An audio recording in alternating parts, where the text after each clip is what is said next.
Lesson number 11 है understanding, reading with understanding, ठीक है। 11 चैप्टर के 2 पार्ट्स हैं।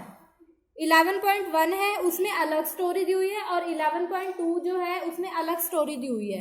पहले हम 11.1 पढ़ेंगे, ठीक है। इसमें क्या है, एक गर्ल की स्टोरी है।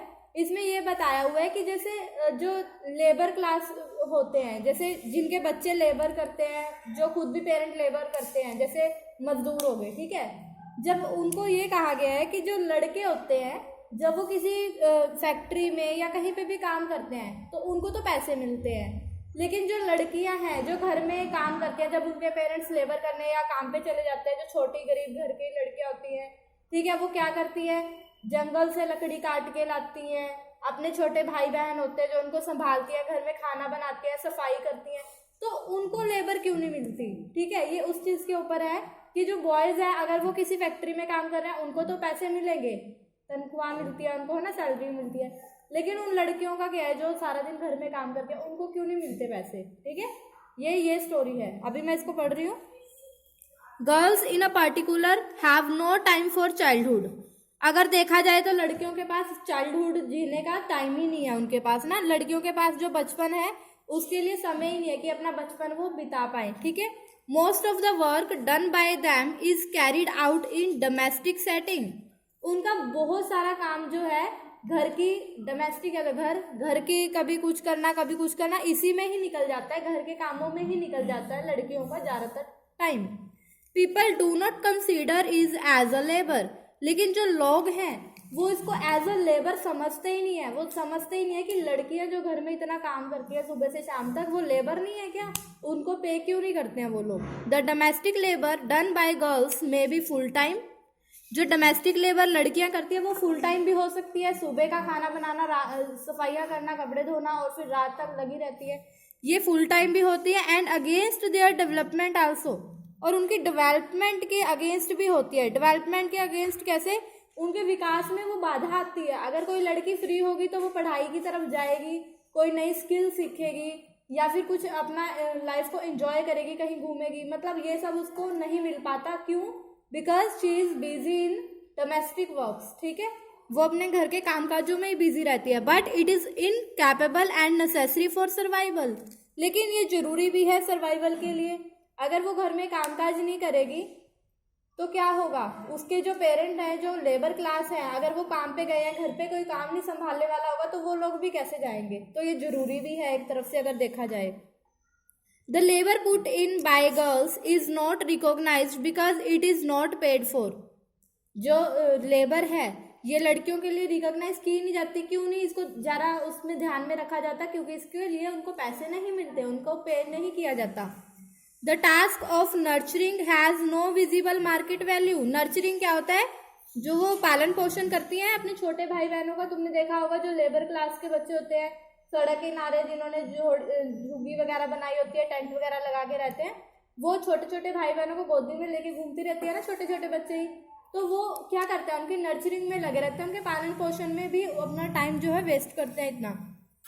सो if a boy work in some gemstone manufacturing unit, कि अगर कोई लड़का है वो किसी जेमस्टोन मैन्युफैक्चरिंग यूनिट में, किसी भी मैन्युफैक्चरिंग यूनिट में, किसी भी फैक्ट्री में अगर वो काम करता है, it is early laboured as child labour. उसको चाइल्ड लेबर का नाम दे देते हैं कि चाइल्ड लेबर हो रही है, कि ये 18 साल से कम है, चाइल्ड लेबर कर रहा है वो। लेकिन क्या लड़की नहीं कर रही, ठीक है। A girl child cutting grass on a mountain slope. एक गर्ल चाइल्ड है जो घास काटने जाती है पहाड़ी पे। Is doing an equally hazards work. क्या ये उतना ही खतरनाक काम नहीं है जितना कि एक लड़का अगर किसी फैक्ट्री में जेमस्टोन पत्थर है, ठीक है, उससे उसको कुछ भी नुकसान पहुंच सकता है। इसी तरह एक लड़की अगर पहाड़ी पे घास काटने जा रही है तो उसके भी तो हाथ में वो कटिंग वाला जो इंस्ट्रूमेंट है वो भी लग सकता है, वो वहां से गिर भी सकती है, उसको चोट भी लग सकती है, तो वो भी तो इतना ही खतरनाक काम है जो वो लड़की कर रही है। But it goes unnoticed. लेकिन ये तो कोई नोटिस ही नहीं करता। चाइल्ड लेबर को सारे नोटिस कर लेते हैं, ठीक है, कि ये तो इतना खतरनाक काम कर रहा है, इसको नहीं देना चाहिए ये काम। लेकिन लड़कियां जो कर रही हैं वो नहीं खतरनाक, ठीक है। The majority of child worker in India are cultivator and agriculture labour. जो मेजोरिटी है ना इंडिया में, वो कौन है? ज़्यादातर तो जो कृषि से जुड़े हुए हैं, जो एग्रीकल्चर से जुड़े हुए हैं, वही लेबर है, ठीक है। Poor children perform a number of activities like looking after their sibling. जो पुअर चिल्ड्रन हैं, गरीब बच्चे हैं, वो क्या करते हैं? लुक आफ्टर करते हैं अपने सिबलिंग्स को, अपने सगे भाई बहनों का लुक आफ्टर करते हैं। कैटल को ग्रेजिंग, ग्रेजिंग कैटल मतलब कैटल कौन होते हैं? जो पशु होते हैं, जो पाले हुए होते हैं, गाय भैंस, उनको ग्रेजिंग करवाना, ठीक है। कलेक्टिंग फ्यूल वुड, लकड़ी कलेक्ट करके लाना, क्योंकि उनके पास तो गैस नहीं होती ना, वो तो चूल्हा से बनाते हैं, ठीक है। And fodder as a part of their daily life, ठीक है। और कभी चारा इकट्ठा करना, तो ये सब ही करते हैं अपनी पूरी डेली लाइफ में, उनका यही रूटीन होती है। Whenever the child labor is documented, जब भी कभी चाइल्ड लेबर का डॉक्यूमेंटेड किया जाता है, जब भी उसको कभी देखा जाता है, तो क्या होता है? The focus is always on dehumanizing and appealing condition of children laborers in hazards। क्या देखा जाता है कि जितने भी ज़्यादा बच्चे काम कर रहे हैं, वो बहुत ज़्यादा ऐसी कठिन परिस्थितियों में काम कर रहे होते हैं जो उनके लिए बहुत ज़्यादा खतरनाक है, ठीक है। तमिलनाडु और glass worker of Firozabad, Firozabad में आपने सुना कि चूड़ियाँ बनती है, ठीक है। ग्लास वर्कर है जो कांच से काम कर रहे हैं, कांच में, ठीक है, तो वो उनके लिए बहुत ज़्यादा खतरनाक है। The street children of big cities of Bangalore and Delhi, Delhi और बंगलोर जैसे बड़े शहरों के जो गली के बच्चे हैं, जो आम गरीब बच्चे हैं, they have a right to healthy childhood, उनको भी राइट है कि वो हेल्दी चाइल्डहुड बिताएं, लेकिन ऐसा नहीं हो पाता। Urban bias in India administration and media is to be seen, bias होता है पक्षपात, BIAS, ठीक है। तो इसमें पक्षपात ही रहता है कि उनकी लाइफस्टाइल के ऊपर कभी कुछ कहते रहते हैं, कभी कुछ, लेकिन कुछ होता नहीं है। The bias is not a peculiar to middle class, middle class के लिए नहीं है ये, ठीक है। अब ये फर्स्ट पार्ट था जो गर्ल लेबर के ऊपर था, गर्ल चाइल्ड के ऊपर, या जो भी था, ठीक है। अब 11th चैप्टर का पार्ट नंबर 2 है, जो इससे बिल्कुल डिफरेंट है, ये अलग स्टोरी है। जब भी आपके लेसन आएगा रीडिंग विद अंडरस्टैंडिंग ऊपर हेडिंग होगी, तो उसमें क्या होगा? अलग अलग स्टोरीज दी होंगी, ठीक है।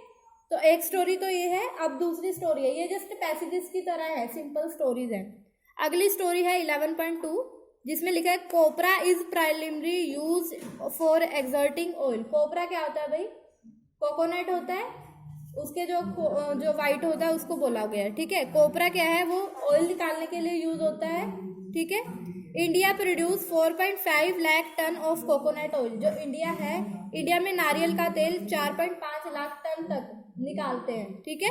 इज इक्विवेलेंट टू, ये कितना इक्विवेलेंट है? 6.9 लाख टन ऑफ मिलिंग कोपरा, मतलब 6.9 लाख टन तक कोपरा में से 4.5 लाख जो है इतना टन ऑयल निकालते हैं इंडिया में। 90% ऑफ अवर प्रोडक्शन, जितनी भी ये प्रोडक्शन हो रही है, इसका 90% जो है वो सिर्फ तमिलनाडु और केरला में हो रहा है, उधर ही होते हैं ना ज़्यादा कोकोनट, ठीक है।